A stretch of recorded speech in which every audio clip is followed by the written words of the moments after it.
Hi friends, ఈరోజు మనం గుత్తి వంకాయ ఎలా చేసుకోవాలో చూపించబోతున్నాను.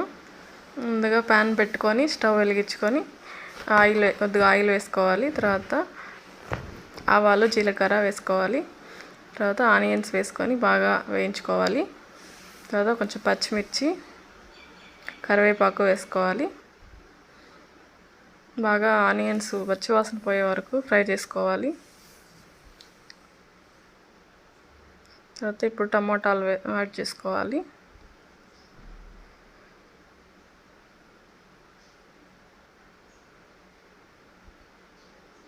టమాటాలు బాగా మగ్గించుకోవాలి. ఇప్పుడు ముందుగా పేస్ట్ ఒకటి తయారు చేసుకోవాలి. దీనికోసం మినప్పప్పు, పచ్చెనగపప్పు, వేరుశనగపప్పు, ధనియాలు, జీలకర్ర, కారం, పసుపు, ఉప్పు అన్నీ బాగా కొంచెం దూరగా వేయించుకొని మిక్సీ పట్టుకొని వీడియోలో చూపించే విధంగా వంకాయలు కట్ చేసుకొని అందులో స్టఫింగ్ చేసుకోవాలి.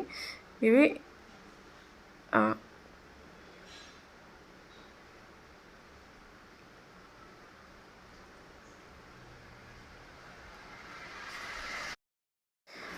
ఇప్పుడు ఇవి బాగా వంకాయలు యాడ్ చేసుకొని ఇవి బాగా ఫ్రై చేసుకోవాలండి.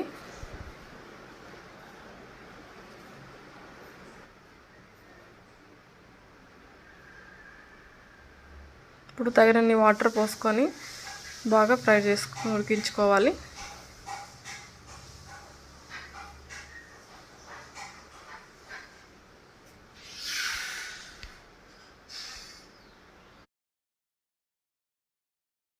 ఇప్పుడు వంకాయ కర్రీ రెడీ అయ్యిందండి. గుత్తి వంకాయ టేస్టీగా ఉంటుంది. రైస్లోకి కానీ చపాతీలోకి కానీ